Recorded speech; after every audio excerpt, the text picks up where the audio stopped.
Welcome to my channel, where there are interesting and equally sensational stories. Listen to today's story. We all know that no relationship is perfect. Fighting is a normal and healthy part of every relationship. But when you feel hurt, rejected, ignored, or dismissed by your partner, how do you handle it? Do you attempt to keep getting your point across, or do you get back at them somehow, either discreetly or overtly? Some people do a combo of all these strategies, but today on our space, we will explore the last one, getting even. The onset cheated on me, so I did the same to her and called off the wedding. I'm 27 male engaged and my long-term girlfriend, Fiona, 26 female. We've been dating for over 3.5 years now and have been living together for over 2 years. Things were pretty smooth between us. We worked hard in our jobs, earned quite decently, and to party harder. We enjoyed each other's company and we were happy and satisfied with the life. This summer, after I got my promotion at work, I went down on my knees and proposed to her. We were planning our wedding this new year, but if my destiny has something else stored for me, I don't know if I really want the wedding or not. Ever since the COVID lockdown was imposed, we were working from home until 5 months back when Fiona switched her job. Her new employer asked her to work from the office. Didn't come as a surprise to us because since everything has bounced back to normal, so has the work culture. Soon after she started going to the office, I realized she was gradually changing. Initially, thought it was just me overthinking her absence. Until then, I was so used to having her with me in the house all the time. We ate together, partied together, and went out for jogs and walks together. We did almost everything together. Then suddenly, she was away from me for more than 10 hours a day. It was natural for me to miss her. On top of that, I was working from home. Had I been going to the office, things would have been better. I somehow made peace with this, that she has to go to work and that she is not doing anything wrong. It's not her fault at all. I'll admit I was in a hole for some time, but then I accepted that I was being overdramatic and got normal with the situation. While I was still struggling to make peace with her absence from the house for half the time, she started coming late from work. The worst part was she didn't inform me that she would be late. I kept waiting for her for the dinner. When she came, she said she was so hungry that she grabbed a sandwich from the office cafe, and now she was too full to have dinner.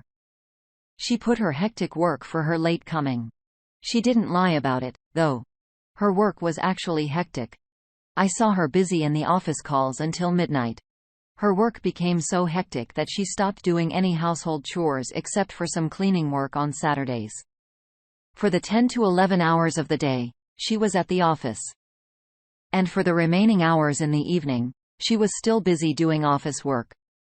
I couldn't say anything because a year ago, I too was battling a difficult work schedule, and she supported me through it. So I fully supported her, did all the household chores, and cooked for us. The owner and I have always been very transparent with each other. We shared everything with others, even our wildest fantasies, which usually people don't share with their partners. We never judged each other. She always came home with a new set of stories that happened at our workplace, and it made me miss my pre-COVID office space so much. I'm extrovert and love hanging out with people. Initially, it was so difficult for me to work from home, but then Fiona shifted with me, and I never felt lonely again. Now when she was going to work and I was not, I was feeling bad about it. To be honest, sometimes I did feel jealous that she was going to the office, meeting new people and enjoying it with them, whereas I was just stuck at home. Many of the time, I wanted to switch to a company where I could work from the office, but my company was paying me 1.5 times more than any company would pay my skill set and experience.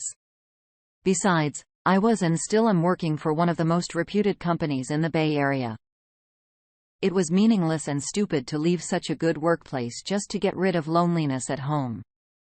One day, the owner came home from work and enthusiastically said that everyone in her workplace was surprised to know that she was about to get married. They said she was getting in too fast, and that she should explore more. I asked her if she felt the same, to what she said, no. She was happy to take our relationship forward, but somewhere, I felt she was getting influenced by her coworkers and probably regretted getting married early. It wasn't that early, though, but they flattered her that she looked way younger than her age. I won't lie that I didn't get annoyed by her constant nagging about how her coworkers said she was so young and how her teammates said that she was getting hitched too early. Even if I hated this, I still put up a brave face, hurt her with enthusiasm, and laugh with her. Just to be a temporary thing because let's admit it, work friendship fizzles out once you leave the company. Fiona was a job hopper. She switched jobs over 2 years, so I didn't take her work friendship to be a big deal. She soon started going out with her colleagues. No, it is pretty much normal for colleagues to go out, but for some reason, I didn't feel right about it. I'll tell you the reason. Prior to this office, whenever she used to go out for exclusive parties, she used to tag me along. The same was true for me. I used to take her with me to most of the parties I went to with my colleagues and friends. But with this office, she never invited me with her new colleagues. The weird part about going out with her colleagues was that she never told me prior. I kept waiting for her for the entire evening on Fridays. She would then leave a text during dinner time that she was going out with colleagues. The first time it happened, she came before midnight, and when I complained that she should have informed me prior, I could have also made some plans with my friends. She fought back, seeing it was a last-minute plan. She wasn't defensive though and said she would take care of it next time. She also dropped a truth bomb that all the other colleagues ditched at the last moment, and she ended up going alone with one of her male colleagues. I didn't react to it. She told me that she just wanted to be transparent with me. Hence, wanted me to know everything. I didn't make a big deal out of it because she too never raised any suspicions when I went out with my female friends. We were very secure about each other. Actually, the next instance, she did inform me prior. I also went out with my friends, but I was home by midnight. After coming back, when I called her, she said she was leaving it then after midnight, but she arrived home at 2 a.m. The bar she went to was hardly 20 minutes away from our place. When I asked her why it was so late, she said she went to drop off one of her colleagues because she didn't bring her car. I didn't feel good about it yet and let it slide after a while. Then comes the third instance, which was kind of a deal-breaker for me. She went out again with her colleagues. I was just not able to sleep that night. I was mentally prepared that she would come home by 2 a.m. But at 2 a.m., I get a text from her that she is going for a long drive to a sunrise point 50 miles away from the city. I can't explain how angry I was with that text. It made me more restless about it. I started hard to sleep, but just could not. I felt something was wrong. At 5 a.m. in the morning, I got a text again that her phone had discharged and might be dead soon. People who go for a sunrise to that place are usually back by 9 or 10 a.m. in the morning. At least 2 months back, Fiona and I went together to that place with our other friends, and we were back before 10 in the morning. A little after 10 in the morning, I got a call from an unknown number. It was Fiona. She said her car had broken down on the way back and that she would be late. She finally came back in the afternoon. I was so done with her tantrums for the whole night and throughout the morning that I went fishing in the morning because I was just not able to sleep. I felt so restless I deliberately came home late in the afternoon. I came home to find her sleeping. When she saw me, she asked me to come to her on the bed. I didn't say anything and came out of the room and dozed off on the living room couch. When she woke up in the evening, she behaved as if nothing had happened. When she saw me angry, she said I was just being overdramatic. She'd just gone out with her colleagues. And after the bar was closed, they decided to go for the long drive to Sunrise Point. And while returning, her car actually broke. She showed me the service center bill. I asked her whose number did she call me in the morning. She said it was from the garage that she called me. I had actually called back on that number in the afternoon, and it was from the garage. It happened almost a week ago, and I don't feel right about it. Although she didn't lie to me about her car breakdown, or about her sudden plans, somehow, I'm not feeling good about it. I'm just getting a vibe that she is definitely up to something. Even if she's not cheating on me yet, eventually, she might. I have a strong feeling about it. I've even confronted about this, and she shrugged it off, saying she would never cheat on me and would never leave me. Discussed this with a friend who knows both of us, and he said that I was reading too much between the lines. Maybe it was just that she was enjoying the company of her new coworker, but it would all fizzle out in some time. Even Fiona said that she was just trying to bond with a coworker, and all these would soon dry out, so I need to not be worried about it.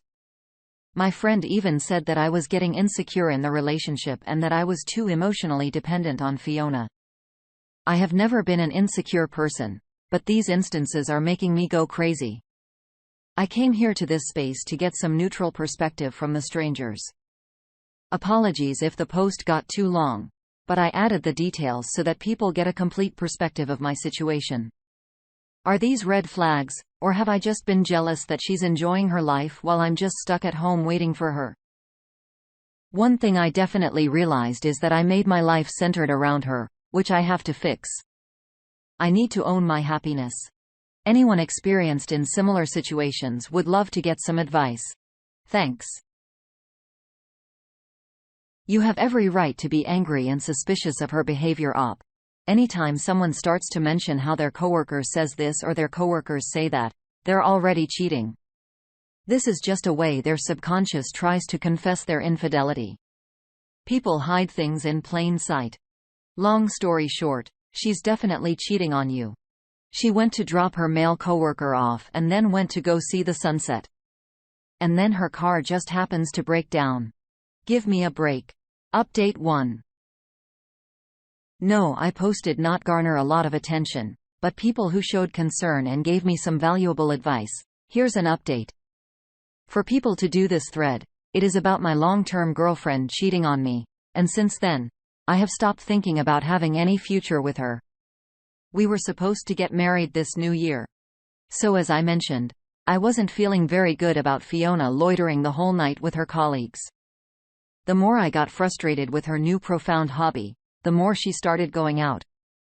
All the instances I wrote about in my last all happened in a span of 1 month, so you get how frequent was her night out trips. The worst part was when I objected to it. Called me jealous. She advised me to join a company where I could work from the office. She also pacified me, saying she would never leave me. And even if she got distracted, she would come back to me. I asked her if she had already cheated. She said, no. I made it clear that cheating was a deal-breaker for me. She assured me that she didn't cheat, but also hinted that we both should enjoy our life without thinking too much and that our relationship is long-term, and nothing would come in between. She gave me such a mixed signal when she said her night-outs were just temporary distractions. Of late, she was being too protective of her phone. We never used to check each other's phones, so sneaking into her phone was the last thing that came to my mind. I knew her, she was smart. Even if she did anything, she would not leave any evidence on her phone. Despite that, I checked her phone one day when she was in the shower. Although there was no evidence that she was cheating on me, I somehow felt she did cross her line with the way she chatted with her male colleagues. By then, I was adamant about putting an end to the relationship because her gaslighting was draining me. She never admitted her mistake and labeled me as insecure and jealous. Our problem was that she was not giving any time to our relationship. Instead, she was busy partying with her colleagues. The ideal solution to fix this would be to give quality time to our relationship, but she chose to advise me to keep myself busy with my friends so that I don't miss her enough. Discontinued for a while until I put my foot down. I realized that even if she was not cheating on me, we were just not on the same page. Hence, marriage should be off our radar. I also dropped the responsibility of carrying the burden of the relationship alone and started going out more without her. She did feel bad, but she didn't say anything because she had been doing the same with me. I just didn't want to leave her like this. I wanted to hurt her. I wanted to do the exact same thing to her. So I started talking to the women whom I have been ignoring all this while. I started going with them, taking pictures with them, posting on social media, and coming home late every weekend.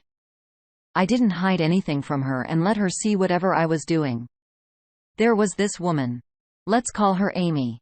She was from my last company and used to hit on me when we were working on the same project. We've learned it for a while, but nothing panned up then, and it fizzled out after a while. This time, I gradually started chatting with her, replying to her stories and asking her out. I somehow felt I was doing wrong to Amy, but I guess my mind was too fogged to hurt Fiona that I could not stop myself. I just wanted to hurt Fiona in the same way she did to me. After a while, it was evident to her that I was cheating on Fiona, but she said I was doing all this to get back at her. There were instances when I came home with lipstick marks on my neck and shirt collars, but she said that I was just doing this to make her feel jealous. One day, I called Amy home. And although I knew it was time for Fiona to arrive, I kept doing so with Amy. I wanted Fiona to see everything. When she saw me with Amy, she started crying but didn't say anything. I told her I knew she too had cheated on me, though I had no evidence. I just shot in the air. Guess what? She admitted to it. She said it was just to experience how it feels to have hookups. I asked her why she didn't tell me about this. She told me she was scared of losing me because cheating was a deal breaker for me. We used to share our darkest fantasies with each other. She didn't tell me that she wanted to hook up with her colleague. She said I was conservative in the relationship and would have never allowed that. After all these, she had the guts to say that we could have a fresh start, but I pulled off the wedding and gave her back the ring. She started crying hard and said I had taken my revenge by sleeping without the women. So we were even. I don't know if this is even, but surely our experience and motive was different. She cheated on me for her own pleasure and to experience all those so-called thrills. I cheated on her just to take my revenge. I know it may seem unbelievable, but it didn't enjoy any of the moments I had with any woman. All those times, I just kept thinking of Fiona, that I was doing this just to hurt her. Even on the day when Fiona walked into Amy, the entire time, I was thinking of various ways Fiona would react to seeing us. I know it might sound pathetic, but that is what it is. I don't know if it was love or hatred that wanted to hurt her so badly. After the confrontation, I asked her to move out because the lease agreement was in my name. I would have left if it was rented or not leased. She pleaded with me for a fresh start, but I was done with her. While leaving, she said she would wait for me to cool off. I told her not to because I would not change my mind. It's just been a week. I won't lie. I'm feeling terrible without her. But I'm never going to have her back in my life. I'm planning for a staycation to clear my head of this. Also, I'm planning to vacate this house because it has just too many memories of her. I won't be able to move on if I stay in this house. We'll update if anything develops. How interesting. Would there have been any other ways to hurt Fiona or have her understand what you were going through without entertaining other women? If you discussed dark fantasies with each other, why couldn't you have approached her more about her infidelity and maybe even give her her ultimatum then and there? And honestly, you say you're feeling terrible without her, but you haven't realistically had her in quite some time. Seems like you were both checked out of the relationship for a while. Update 2. Thanks for all the support in my last thread. It kind of got lots of attention. I wanted to provide a small update on my life. I called off my wedding on the day of the confrontation and gave back the ring to Fiona. She didn't give hers. She said she would wait for me to cool down. We were in the middle of preparing for our wedding when it all happened. We were, in fact, talking with the wedding planner and visiting the venue as well. When I cancelled the contract with the wedding planner, the owner called me and cried. She said she had forgiven me for my cheating, and I should also forgive her. I told her I didn't want to start a married life on the basis of cheating. She said I can take a break from her for a while and then get back together. I said I surely need a break, but I'm not sure if I'll come back to her. She started crying and saying, sorry. She said that everyone knew about the wedding and now I'm canceling it. Then what would she tell her parents? I told her to tell the truth. She asked me if she could come home to meet me. I said I was busy. After that, she messaged me a few times, asking me if she could come over. I told her I was with Amy, and she stopped asking me again. I wasn't lying. I continued to see Amy after my breakup with Fiona.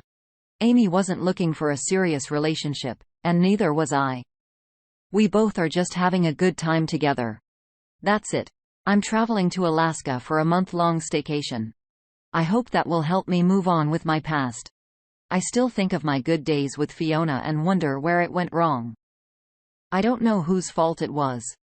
Some of my friends said I could have saved the relationship by giving her a chance. I'm not being arrogant, but what was the point of having that relationship where I feel suffocated every day? Even prior to her cheating, she was gaslighting the situation at home.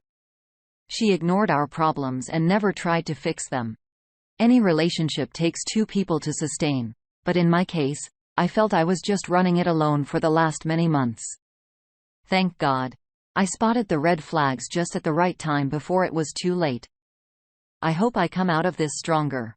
Probably I'll make the next update on my Alaska trip. Thanks for being there for me. You say she never tried to fix the problems in your relationship, but did you? What she did to you is unforgivable. But now you have to live with the fact that you stooped to her level. What do you think? Thank you for joining us today on our space. Be sure to like and subscribe and hit that notification bell so you don't miss out on our next video. Until next time.